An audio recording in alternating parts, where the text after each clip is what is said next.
So the Penokee Mountains are in northern Wisconsin, kind of due west of Hurley, Wisconsin, near Mellon, Wisconsin. They're right next to, I guess, due south of Lake Superior. All right. Oh, so what's important about them? So I guess the most important piece about the Penokee Mountains is they hold a large amount of iron ore. So obviously, many resource companies, Exxon has been a name that's kind of investigated the area before and attempted to do some work there. So basically, the Penokee Mountains hold a valuable resource that companies are trying to extract, and in that process, likely destroying the natural environment, which we believe is one of the great special things that Wisconsin has to offer. Mainly beautiful, beautiful sites, fantastic trout fishing in the Tyler Forks River, and really a phenomenal natural resource in the Bad River watershed that has its headwaters in the Penokee Mountains. So the process is called an open pit mine. So basically what they do is they just start shaving the mountaintop off in layers, because that's easier than just going, digging a tunnel like they would have maybe in the past and finding a vein of ore. That's not how they do it. They blow it up, dig out that rock, grind it all down, and then they extract the iron ore out of that rock. So they're basically tearing down the whole mountain to get at whatever iron ore is in it. And creating obscene amounts of waste. Right, yeah, so what goes along with that process is, most of the mountain is just rock. It's not iron ore. So they have to deal with the mine tailings. And so they basically store them, but it's not just rocks and iron ore that's in the mountains. There are heavy metals and other sort of dangerous chemicals that, they're going to put these mine tailings into a tailings pond, and they hope that it will be a secure pond and that nothing will leach out. But there's no guarantee of that. Well, and actually what is created are fine tailings and coarse tailings. And the coarse tailings are the ones that are actually stored. The fine tailings, in a lot of cases, are released right back into the watershed. In the state of Wisconsin, is there any legislation that might affect mining? Sure. So, there was the Crandon mining controversy, and that occurred from the late 70s all the way up into the mid-90s, when Tommy Thompson eventually signed the mining moratorium, which was, I think, authored by a representative, Spencer Black, and they had created basically a piece of legislation that made it nearly impossible to mine in northern Wisconsin, in a vein up there in northern Wisconsin that's known to have a large iron ore reserve and be a very valuable piece of a natural resource. So when that bill was passed, very little mining activity was able to occur, and basically it was made impossible for that area to be mined. Not long ago, when we elected Scott Walker as our governor, he eventually, along with other elected officials, have attempted to weaken a lot of what there are as water laws, basically, water quality laws.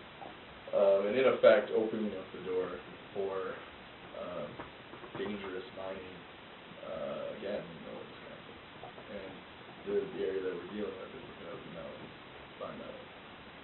So can you describe your adventure to the Penokee Mountains? Sure, yeah. It's kind of a spur-of-the-moment trip. Adam called me, I think it was maybe like on a Thursday afternoon. He sent me a text message. He says, "Hey, there's a rally up in the Penokee Mountains, and you want to go?" Sure, why not? Road trip. And what it was it was sort of an organizing meeting for different environmental groups that were going to become involved in this campaign to stop the mine. Because it had not really begun in earnest. This was a sort of a place where hopefully different people would come from around the state and learn about the mine, what the proposed mine, and then go back into their communities and stop it. So myself and Adam and Dave went up there. It was a Saturday, a beautiful fall Saturday. I think it was probably just about peak colors, wasn't it? Peak fall colors as we were driving up north, and we went up there and we got to meet some of the people who were spearheading this movement. We got to tour some of the sites. Was probably the most powerful thing about this trip that we took. We got to see some of the places that would actually be affected by this mine. We saw the Tyler Forks River, Class 1 trout stream. We drove in on this dirt logging road. Actually, the car we were following, I remember, was driving so fast we couldn't keep up. It was a gravel dirt road. We couldn't keep up because we couldn't go fast enough, otherwise we would have gone off. But we're going way back out into the boonies, and finally we get there. We park when we see the Tyler Forks River, this beautiful bubbling trout stream. We walk back. Well, how far did we walk? Yeah, it wasn't very far. Basically, we pulled up into this cul-de-sac, and you quickly notice this beautiful trout stream kind of crippling through this beautiful landscape. We walked in, couldn't have been 400, 500 yards, just kind of in awe, not much talking, just amazement at this beautiful landscape that none of us knew existed. And we get there, and I saw something that was pretty much incredible to me, which was two giant rocks and the water kind of coming through them. A canyon. Yeah, basically a canyon. And it was at that point that we were told that this was the phase 1 area of the mine, and that digging would occur just over the little hill that was right there. And to be honest, it was kind of an emotional moment. I kind of felt like I wanted to cry. Adam turned to me and Dave and says, "Guys, we have to do something about this. We have to. We can't not. We're here. We know. We have to make sure that other people know what's at stake here." Yeah, and we do. I think this is an issue where if you actually learn the issue and fully understand it, there's one conclusion where you can go. And the fact of the matter is we need an earth to live on that's healthy. And by harming the earth, especially our home state, northern Wisconsin, we're harming our lives. We're harming our lifeblood, our land, the home of the green and gold. And, we have a lot of pride in Wisconsin, and I think we should have just as much pride in our fresh water, our beautiful landscape, and I guess the Penokee Mountains. So what is this event that you're doing to help people learn about this? So, we mentioned the need to do something. And two of us who were up there, it was Dave, myself, and Zach, who's a friend of ours. We're in a band called Horseshoes and Hand Grenades from Stevens Point here. We started a couple of years ago. We play old-time music. And we decided, how can we facilitate people becoming aware of the issue, which is really what we're going for, awareness. We want people to know about it, kind of like we were able to do by going up there. So we've decided to, on May 5th, 2012, at UWSP, on the student sports fields, student athletic fields, over near Schmeekley Reserve, we'll be holding Save the Penokee Spring Fest. Our goal is to raise mass awareness through eclectic live music, informative keynote speakers and booths, and fantastic local food and drink. So I guess our goal is really we want to bring people in there to our community, and we want to make them aware of our issue. We want to also showcase our university, where some of us are alumni from, some of us current students.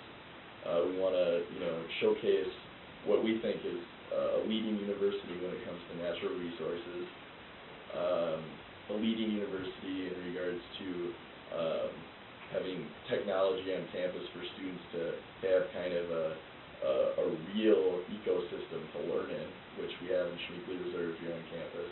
The festival will be held in very close proximity to that, so the community will be able to kind of see that and understand what our university has to offer. But really, the main point of this all is to inform Wisconsin and people around the state of the issues surrounding mining in northern Wisconsin, the Penokee mine, and doing it in a fun and entertaining way through music.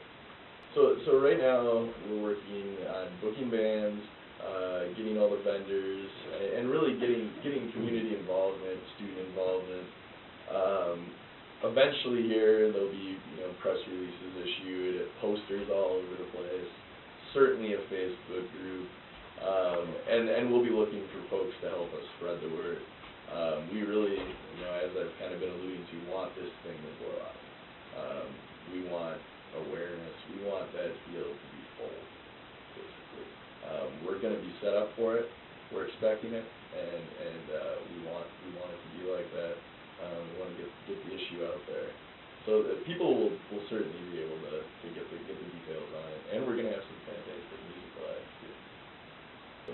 Yeah, I mean, when it comes down to any mine that's threatening something much larger than any of us can really fathom, something that's been here far longer than we have, our grandparents, their grandparents. I mean, all the way before people were even in Wisconsin, and here we are attempting to do something that will change everything that has been, basically change it all overnight.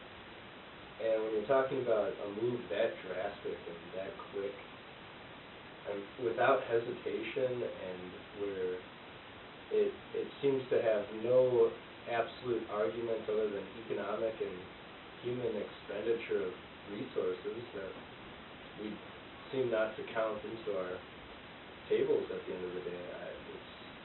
It's really a shame that we go in the direction of just no foresightedness and absolute greed, it seems like. Sure. I think that's a good point about the foresight. We're not anti-economic growth. We're not anti-industrialization. But one of the northern Wisconsin's main industries right now is tourism. You have we mentioned the Class 1 trout stream in the Tyler Forks River. There are snowmobiling opportunities up there. There's the Penokee Mountains are a major cross-country skiing area in the winter. And when people come from all over the Midwest, all over the country. Backpacker magazine, a very famous magazine for outdoor enthusiasts, said that the Penokee Mountains are the Alps of Wisconsin. Yeah. And they said it's one of the most beautiful places in the state. So people are coming from all over. They're staying at hotels, the bed and breakfast. They're eating out at the local restaurants. They're enjoying beverages at the bars. They're getting gas at the local gas stations. And that is a resource that can always be there. The mountains aren't going anywhere unless we tear them down. And that's why this is so important. It's so short-sighted in terms of, will there be an economic boost from the mine? Certainly. Jobs will be created. There will be jobs created. They'll be pumping money into the local economy. But it's not sustainable, and that is not really a good way for economic development. Right. I guess what we would offer as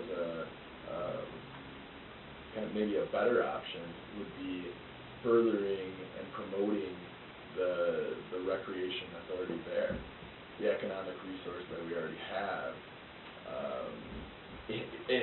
on our fingertips, basically. Zach mentioned cross-country skiing. Those are those are facets that that area has that we are totally using right now. So, you know, it's something that we find largely important as a great economic resource as well. For more campus, national, and world news, stay tuned to The Pointer at pointeronline.uwsp.edu.